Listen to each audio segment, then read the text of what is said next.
आज माही की सुहाग रात थी। रात का समय था। तभी माही की सहेली सुनैना फिर माही के कमरे में घुस गई। अरे महिमा, तू यहाँ मेरी ससुराल में क्या कर रही है? मैं लंदन में थी, मैं तेरी शादी में नहीं आ पाई, थोड़ा लेट हो गई। लेकिन जैसे ही मैं इंडिया पहुंची वैसे ही मैंने तेरे ससुराल का एड्रेस पता किया और सीधा तेरे कमरे में आ गई। मैं जीजू को देखने आई हूँ। कहाँ है वो? मुझे उनसे मिलना है। तूने अपने हाथ में केला क्यों पकड़ रखा है? इसके साथ दूध भी तो होना चाहिए। महिमा, तू अपने घर जा, मैं तुझे बाद में सिद्धार्थ से भी मिलवा दूंगी। इतने में महिमा ने माही के हाथ से वो केला छीन लिया। ठीक है, मैं जाती हूँ, पर ये केला मैं खाऊंगी। नहीं नहीं नहीं नहीं नहीं, ये केला तू नहीं ले जा सकती। अगर ये केला चला गया तो मेरी सुहागरात अधूरी रह जाएगी। ये सुनकर महिमा ने उसका केला तो उसे वापस कर दिया, लेकिन वो बुरी तरह हैरान हो गई। इसका मतलब तो इस केले के साथ सुहागरात मनाएगी? इतनी गंदी हरकत तू करेगी? ये मैंने सपने में भी नहीं सोचा था। छी! इतना कहकर महिमा वहां से चली गई। तभी अचानक केला बोल पड़ा। माही, अच्छा हुआ तुमने मुझे बचा लिया, वरना आज मैं छिल दिया जाता तुम्हारी सहेली के हाथों। मेरी सारी इच्छाएं आज अधूरी रह गई। आज मेरी सुहागरात थी और आप केला बन गए। पता नहीं आप फिर से कब इंसान बन पाएंगे। माही का पति सिद्धार्थ आखिर केला कैसे बन गया? क्या अब सिद्धार्थ दोबारा केला से इंसान बन पाएगा? ये जानने के लिए हमें कहानी में थोड़ा पीछे चलना होगा। सिद्धार्थ, जल्दी से गाड़ी में बैठ। ठीक है, ले बैठ गया गाड़ी में। अब बोलो, तुम लोग मुझे अचानक उठाकर क्यों ले आए? देख, भाभी जी की मुंह दिखाई की रस्म चल रही है। आज रात ही तेरी सुहाग रात है, उसके बाद तो तू पूरी तरीके से आदमी बन जाएगा। लेकिन तेरे आदमी बनने से पहले हम लोगों को तुझे बैचलर पार्टी तो देनी ही पड़ेगी। बारात निकालने से ठीक पहले मैंने सबको बैचलर पार्टी दे दी थी यार। और ठीक है, फिर हम लोग जाते हैं। विनीत, जाने दे सिद्धार्थ को। अरे यार, तुम लोग तो नाराज हो गए। अच्छा चलो चलते हैं। वैसे तुम लोगों ने सही कहा, आज के बाद मेरी आजादी तो छिनने ही वाली है। इससे अच्छा है कि आज जी भर के हम लोग बैचलर पार्टी कर ही लेते हैं। सिद्धार्थ अपने दोस्तों के साथ कार में बैठकर किसी क्लब में चला गया। वहां पर उन लोगों ने खूब एंजॉय किया। विक्की, विनीत, अब रात हो गई है, माही मेरा इंतजार कर रही होगी, अब हमें चलना चाहिए। सिद्धार्थ यार, तूने हम सब की बात मानी, इसलिए हम भी तेरी बात मानेंगे यार। बाहर बारिश भी होने लगी है और रात भी काफी हो गई है। चल, हम लोग तुझे घर छोड़ देते हैं। अब वो लोग अपनी कार में बैठकर सिद्धार्थ को घर छोड़ने के लिए निकल गए। लेकिन तभी अचानक रास्ते में सिद्धार्थ ने गाड़ी रुकवा दी। मुझे ना यार बहुत तेज सूसू आ रही है, बस 1 मिनट में आया। नशे में सिद्धार्थ लड़खड़ाते हुए कार से बाहर निकला और सूसू करने लगा। तभी अचानक उसका पैर उस बारिश में किसी मेंढक के ऊपर पड़ गया, जिससे मेंढक वहीं मर गया। तभी एक मेंढकी जोर जोर से रोने लगी। तूने मेरे पति को मार डाला, आज हमारी सुहागरात थी। विक्की, विनीत, यार मुझे ऐसा क्यों लग रहा है कि ये मेंढक मुझसे बात कर रहा है? यार मुझे भी इस मेंढक की आवाज सुनाई दे रही है। अरे यार, टेंशन मत ले। मैं मेंढक नहीं, मेंढकी हूँ। तुम्हारे दोस्त ने मेरे पति को सुहागरात वाले दिन ही मार डाला। मैं इसे श्राप देती हूँ कि ये भी अपनी सुहागरात नहीं बना पाएगा, क्योंकि आज के बाद ये केला बन जाएगा। चलो यार, यहाँ से चलो। अब तो मुझे भी लगने लगा है कि हमने कुछ ज्यादा ही पी लिया यार। माही बहुत नाराज होगी यार, जल्दी चलो। वो लोग फिर से अपनी कार में बैठकर वहाँ से निकल गए। लेकिन तभी विक्की और विनीत ने देखा कि सिद्धार्थ लड़का से अचानक केला बन गया। विनीत, ये क्या हुआ? सिद्धार्थ केला बन गया? लगता है उस मेढकी ने सच में श्राप दे दिया है। नहीं नहीं, मुझे लगता है हम लोग कुछ ज्यादा नशे में है यार। तभी केला बोल पड़ा। यार मेरा नशा तो बिल्कुल उतर गया, तुम लोगों को नशे की पड़ी है। ये कोई नशा नहीं, बल्कि सच में मैं केला बन चुका हूँ यार। अब वो लोग फिर से वापस उस मेंढक और मेंढकी के पास गए, लेकिन वहाँ पर उन्हें कोई नहीं मिला। अब विक्की और विनीत ने सिद्धार्थ को उसके घर छोड़ा। उनके दोस्तों ने माही को सारी बात बताई और वहाँ से वापस चले आए। माही, पता नहीं कैसे धोखे से मेरा पैर उस मेढक के ऊपर पड़ गया और वो मर गया। इतना अंधेरा था कि मैंने ध्यान नहीं दिया। मैं तो चींटी पर भी अपने पैर नहीं रखता। मैं जानती हूँ सिद्धार्थ, आप बहुत कोमल दिल के इंसान हो। आप किसी को भी चोट नहीं पहुँचा सकते। आप फिक्र मत कीजिए, आप चाहे केला बन जाओ या सुअर, मेरे पति ही रहोगे आप। इस तरह उस रात माही केले के साथ ही सो गई। अगली सुबह उसके सास और ससुर माही के कमरे में आए। अरे बहू, सिद्धार्थ का कुछ पता चला? काफी रात हो गई, अभी तक नहीं आया वो। माही ने एक नजर उस केले को देखा और फिर जवाब दिया। माँ जी, पिताजी, सिद्धार्थ को अचानक अपने काम के लिए लंदन जाना पड़ा। अब वो कुछ दिनों बाद ही आएंगे। आप लोग परेशान मत हो। ठीक है बहू, तुम आराम से सो जाओ। और ये केला तुमने अभी तक नहीं खाया, लाओ मैं ही खा लेती हूँ। अरे नहीं नहीं माँ जी, ये केला मेरा फेवरेट है, मेरे पिताजी ने दिया था। अरे बहू, अगर इस केले को खाओगी नहीं तो धीरे धीरे ये सड़ जाएगा, फिर इसे नाले में फेंकना पड़ेगा। इतना कहकर उसके सास ससुर वहाँ से चले गए। पिताजी ने बिल्कुल सही कहा माही। अगर मैं ज्यादा दिनों तक केला बना रहा तो मैं सड़कर मर जाऊंगा। और इससे कब तक तुम माँ पिताजी से झूठ बोलती रहोगी? मैं कुछ भी करके आपको फिर से वापस लाऊंगी। एक पत्नी अगर चाहे तो वो अपने पति को यमराज से भी छीन कर वापस ला सकती है। माही ने अपनी उसी फ्रेंड महिमा को अपने घर बुलाया और उसे सारी बात बता दी। ओ, ये तो बहुत बुरा हुआ माही। आखिर केले के साथ तो कब तक अपनी जिंदगी बिताएगी? मैं एक बाबा को जानती हूँ, वो बहुत चमत्कारी हैं। वही इस श्राप से छुटकारा दिला सकते हैं। ठीक है, तो अभी चलते हैं। उसी वक्त माही अपने फ्रेंड महिमा के साथ बाबा के पास पहुंच गई। बच्चे, श्राप इतनी आसानी से वापस नहीं होता। बाबा जी, जो भी हुआ मैंने आपको सब कुछ बता दिया। उसमें मेरी कोई गलती नहीं थी। जो भी हुआ धोखे से हुआ। इस श्राप से मुक्ति पाने का एक तरीका तो है, पर बहुत खतरनाक है।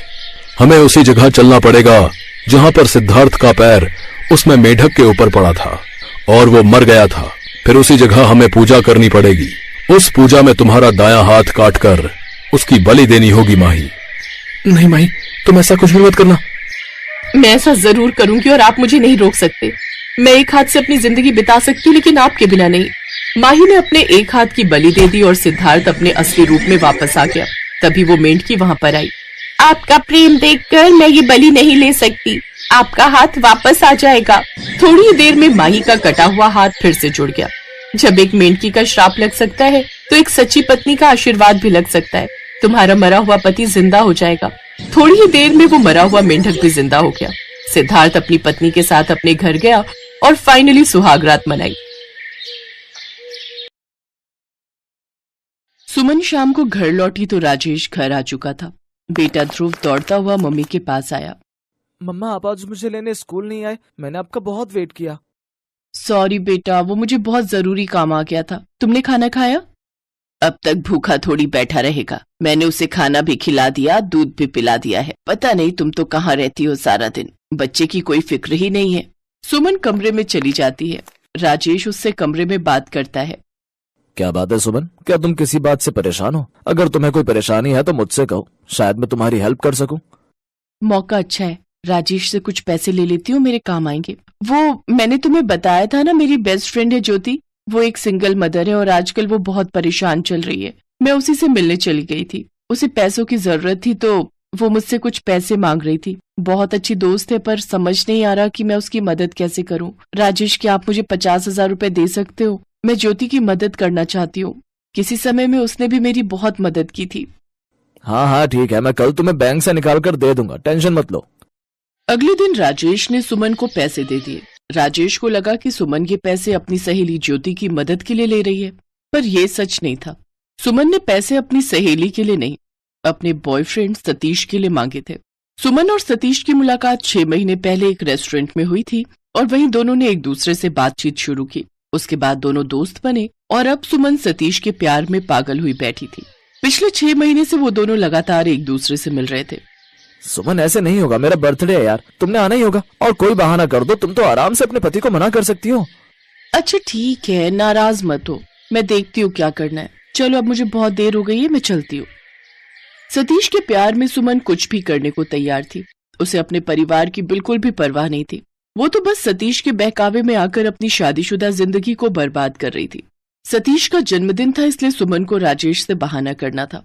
राजेश बहुत सीधा साधा था, वो सुमन की बात को मान गया। मैं जानता हूँ पति से तलाक लेने के बाद ज्योति ठीक नहीं है, वो सिंगल पेरेंट है। इसी वजह से तुम उसकी बहुत चिंता करती हो। उसकी तबीयत ठीक नहीं है तो तुम्हें उसके साथ रात रुकना चाहिए। ध्रुव को मैं संभाल लूंगा, तुम रात को ज्योति के घर रुक जाना। थैंक यू राजेश, तुमने मुझे समझा। ज्योति को मेरी बहुत जरूरत है, मैं कल शाम तक लौट आऊंगी। सुमन ने अपने भोले भाले पति को झांसे में ले लिया। शाम को सुमन सतीश के पास रुकने चली गई। रात के 9 बज रहे थे। ध्रुव जिद पर अड़ गया।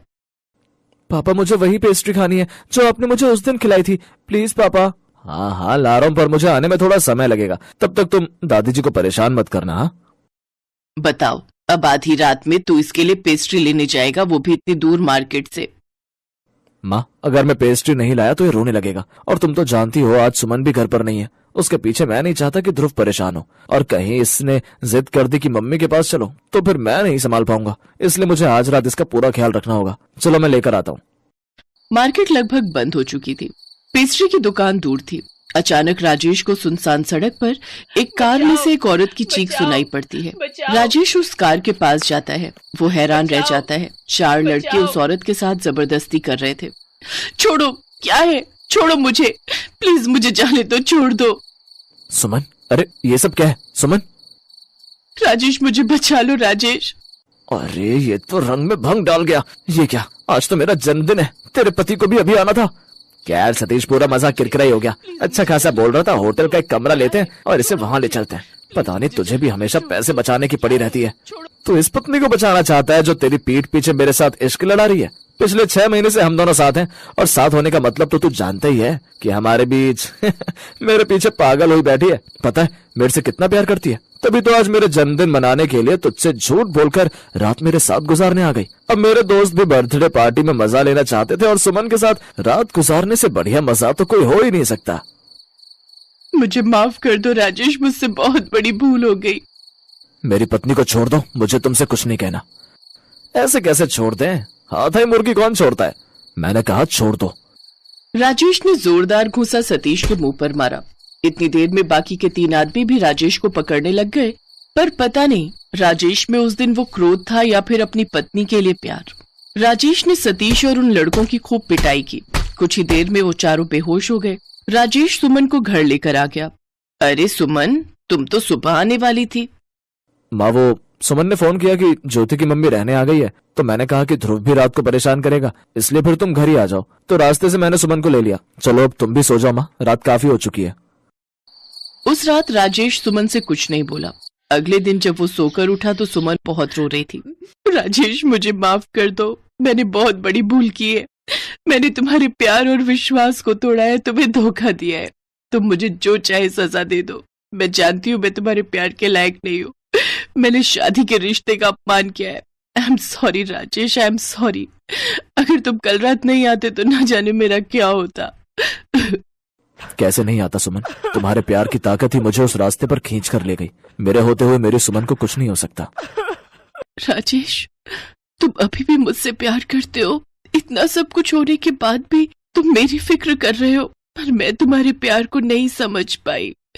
मैं अब कभी भी ऐसा नहीं करूंगी राजेश, मुझे बस एक मौका और दे दो। राजेश और सुमन एक दूसरे के गले लग जाते हैं और एक बार फिर जिंदगी आगे बढ़ती है।